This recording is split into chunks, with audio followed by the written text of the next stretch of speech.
লাঠি কাঠারি ধারালো অস্ত্র নিয়ে পঞ্চায়েত ঘেরাও করলো আদিবাসীরা। আদিবাসীদের মোড়লকে পঞ্চায়েত থেকে ঘাড় ধাক্কা দিয়ে বার করে দেওয়া এবং আদিবাসী শিল্পীদের সঙ্গে অশালীন আচরণের অভিযোগ উঠেছে পঞ্চায়েত প্রধানের বিরুদ্ধে। আর সে কারণে গ্রাম পঞ্চায়েত ঘেরাও করে গণবিক্ষোভ দেখালো আদিবাসীরা।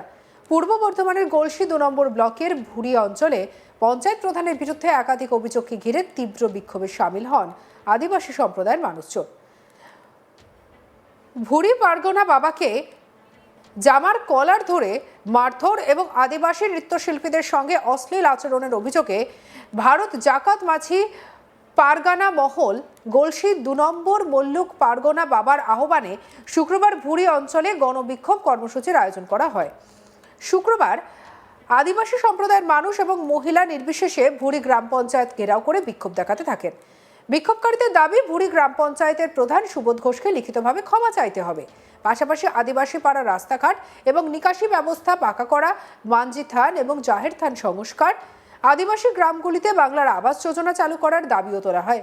কি বলছেন বিক্ষোভকারী শান্তি টুডু, শুনবো। এখানে এসে আমাদের আদিবাসী এই পঞ্চায়েতে কাস্ট সার্টিফিকেট আর ইনকাম সার্টিফিকেট নিতে এসেছিল, তাদেরকে ঘাড় ধাক্কা দিয়ে বার করে দেওয়া হয়েছে আর কাগজে সাইন না করে ওদেরকে অনেক কিছু কথা শুনিয়ে বার করে দেওয়া হয়েছে। আমাদের মডেলকেও ঘাড় ধাক্কা করে বার করে দেওয়া হয়েছে। তার জন্য আমরা এখানে এসেছি।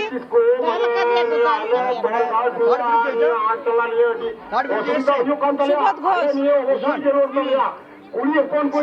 সুবোধ ঘোষ, হ্যাঁ চলছে। আমরা চাইছি ক্ষমা, যেন ও সবার সামনে হাতে পায়ে ধরে যেন ক্ষমা চায়, না হলে আমরা আমাদের মধ্যে যেটা কথা হয়েছে ভেতর কি সব মিটিং চলছে অত সব জানি না। আপাতত ওরা না বেরিয়ে এলে সব কথা খুলে বলা যাচ্ছে না।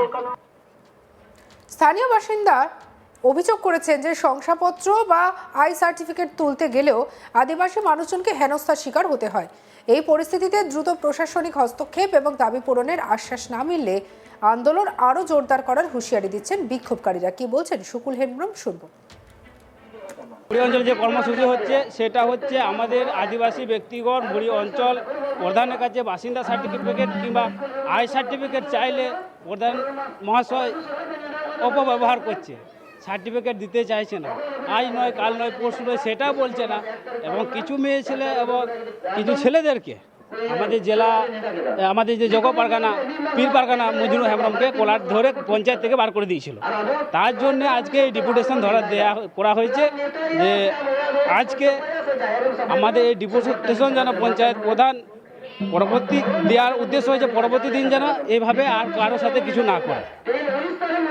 মানে পঞ্চায়েত প্রধানের বিরুদ্ধে এই ডেপুটেশন, পঞ্চায়েত প্রধানের বিরুদ্ধে সুবোধ ঘোষ, তার বিরুদ্ধে। উনি আমাদের আদিবাসী মহিলাগণ এবং কিছু ছেলেরা এসেছিল পঞ্চায়েত বাসিন্দা, স্থায়ী বাসিন্দা সার্টিফিকেট নেওয়ার জন্য, তাদেরকে সে সার্টিফিকেট না দিয়ে অপব্যবহার করে গালিগালাজ করে পঞ্চায়েত থেকে বার করে দিয়েছিল। তার জন্য আজকে এই ডেপুটেশন কর্মসূচি রাখা হয়েছে। এটা হচ্ছে ভুরি গ্রাম পঞ্চায়েত, আজকে পঞ্চায়েত ঘেরাও হয়েছে। আমরা কুলগড়েতে জড়ো হয়েছি, কুলগড়ে থেকে আমাদের মিছিল এই ভুরি পঞ্চায়েত অবধি এসে এইখানে আমাদের ডেপুটেশন, আমাদের যে জেলা পারগানা মহল থেকে যে ব্যক্তিগণ এসছেন ওনারা সাথে আমাদের এখানে পীর পারগানা মহলে যারা যারা আছেন ওনারা ভেতরে ঢুকেছেন প্রধানবাবুর সাথে সাক্ষাৎ করার জন্য। আমরা চাইছি পরবর্তীকাল যদি আমরা আদিবাসীদের কেউ আসে এখানে কোনোরকমভাবে তাদের সাথে অপব্যবহার না করে সুস্থভাবে যেন আমরা সার্টিফিকেট পাই, যার যেমন দরকার তাকে যেমন তাকে দেওয়া হয়, কিন্তু দেওয়া হোক। কিংবা প্রধান যদি তার সমস্যা থাকে গ্রামে সে জানতে পারে সদস্যদের কাছ থেকে যে আমরা যে সার্টিফিকেট চাইছি সেই সার্টিফিকেটটা দেওয়া যাবে কি না, সেটাও জেনে দেওয়াটা দরকার। অন্যদিকে অভিযুক্ত পঞ্চায়েত প্রধান সুবোধ ঘোষের বক্তব্য, এই অভিযোগ সব সত্যি নয়। ঘটনা যা হয়েছিল সেটা নভেম্বর মাসে বলে জানিয়েছে প্রধান, তবে কলার ধরে বের করে দেওয়া এবং মারধরের অভিযোগ মানতে রাজি নন তিনি। কি বলেছেন শুনবো সুবোধ ঘোষের বক্তব্য। অভিযোগটা সবটাই একবারে সত্যি বলবো না, অভিযোগটা অভিযোগ ঠিকই যে তারা একটা দাবি নিয়ে এসেছিল গত 19শে নভেম্বর তারিখে এসেছিল কতিপয় আদিবাসী মহিলা সোনাডাঙ্গা আদিবাসী পাড়ার মহিলারা এসেছিল, এর আগেও এসেছিল, কিন্তু আমাদের যে সরকার যে নৃত্যশিল্পীর ভাতা যে একটা সময় 17 সালে দেওয়া শুরু করেছিল, সেই সময় দেওয়ার পরে আর নতুন করে নৃত্যশিল্পী ভাতা কোনো কিছু আর দেওয়া যায় নাই। সেই সময় হয়েছে, পরে আর আমরা অর্ডার পাই নাই বা এখন আর হচ্ছে না। এই বিষয়ে ওরা বারবার এসে আমার কাছে আগেও হ্যাঙ্গারিং করেছিল যে না দিতে হবে, কিন্তু আমার তো দেওয়ার ক্ষমতা নেই। আমি বললাম যে না, পারবো না। তারপর সেদিনে 19 তারিখে এসে একটা জুলুম এসে একটা না লিখে দিতে হবে, সার্টিফিকেট দিতে হবে, ইত্যাদি ইত্যাদি করে 2-3 জন এলো। তার সঙ্গে আবার দেখি একদল মহিলা ঢুকে গেল, মজনু হেমব্রম নেতৃত্ব দিয়ে নিয়ে এলো। সোনাডাঙ্গার একটা অংশ এসছিল, কিন্তু মূলত যে এটা নিয়ে ঝামেলা সেটা হচ্ছে কিন্তু ওই ভাতা তো আমার পঞ্চায়েতের পক্ষে করে দেওয়া সম্ভব নয়, এটা বোঝানোর চেষ্টা করেছিলাম, কিন্তু বুঝলো না। ওরা এমনই একটা উত্তেজিত পরিবেশ তৈরি করেছে, উত্তেজনা, যে আমাকে মানে মারমুখী মহিলা দিয়ে। আমি চিন্তা ভাবনা করে আমি একটুখানি ওদিকে ঠেলে বেরিয়ে গিয়েছিলাম, যে বাকবিতণ্ডা হলো, তারা আমার উপরে চড়াও হবে, হ্যাঁ, এটা আমি আশঙ্কা করছিলাম যে আমি আমার নিরাপত্তা অভাব বোধ করছি।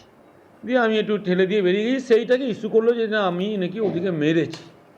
দিয়ে অভিযোগ থানায় কিছু করেনি। এই 1 মাস পরে দেখছি হঠাৎ এই দিন কত আগে মিলে একটা এই ভারত জাকাত ওই মাঝি পরগনা মহল থেকে দেখছি একটা চিঠি এলো যে আপনার পঞ্চায়েতে ডেপুটেশন দেওয়া হবে এই দাবি নিয়ে। তা আমি আমার উদ্বোধন কর্তৃপক্ষকে জানালাম, বিডিওকে জানালাম, ওসিকে জানালাম। তারা বলল হ্যাঁ, এটা ডেপুটেশন নিতে হবে। আমি জানিয়ে বললাম যে একটা ডেট চেঞ্জ করলে ভালো হয়। ডেট চেঞ্জ করার জন্য আমি আবেদনও করলাম, কিন্তু হলো না। আমাকে দল বললো না, যেমন আদিবাসীদের দাবি দাওয়া নিয়ে যাচ্ছে, তুমি ডেপুটেশনটা নাও। তাই আজকে এটা ডেপুটেশন ওরা দিল, কিন্তু বিক্ষোভ তাদের কাছে জানি না কি বিক্ষোভ। তবে আমার এখানে পঞ্চায়েতে আদিবাসীদের বিক্ষোভ হওয়ার কথা নয় মনে করি, কারণ এখানে আমার সমস্ত পঞ্চায়েতে 20টা সদস্য এবং 10টা মাঝি পরগনা আছে। প্রত্যেকটা পাড়াতেই কিন্তু কম বেশি কাজ হয়েছে, 90% কাজ হয়েছে। আমি 100 বলবো না, যে দাবিগুলো নিয়ে এসেছিল। তার সঙ্গে একটা কথা যে ওই জামার কলার ধরে মারধর করেছি ইত্যাদি একটা আরোপ, একটা মানে দোষী করা আমাকে, এটা সর্ববই মিথ্যা। আমি জাস্ট নিজেকে আত্মরক্ষা তাগিদে আমি বেরিয়ে যেতে হয়েছে আমাকে। সেদিন হয়তো আরও বড়সড় ঘটনা পরিকল্পনা করি ওরা এসেছিল। আমার মনে হয়েছে ব্যক্তিগতভাবে এর পিছনে একটা অন্য বিরোধী শক্তি কাজ করছে। কাউকেই আমি ফেরাই না কোনো দিন, কিন্তু তারা এই দাবিটা তো আমি মিটাতে পারি না। কারণ এই দাবিটা জেলাতে ফোন করে শুনিয়েও দিয়েছিলাম, তারা বললো না, এখন নৃত্যশিল্পী নতুন করে কোনো ভাতা হচ্ছে না। আজকে যে কর্মসূচি, যে বিক্ষোভ কর্মসূচি নিয়েছে, সেটা কি বিরোধী চক্রান্ত বলছেন? হ্যাঁ, আমার মনে হচ্ছে বিরোধী এখানে একটা শক্তি কাজ করছে। সঙ্গে রাখুন আজ তাক বাংলার ইউটিউব চ্যানেলকে লাইক, কমেন্ট, শেয়ার, সাবস্ক্রাইব করতে ভুলবেন না।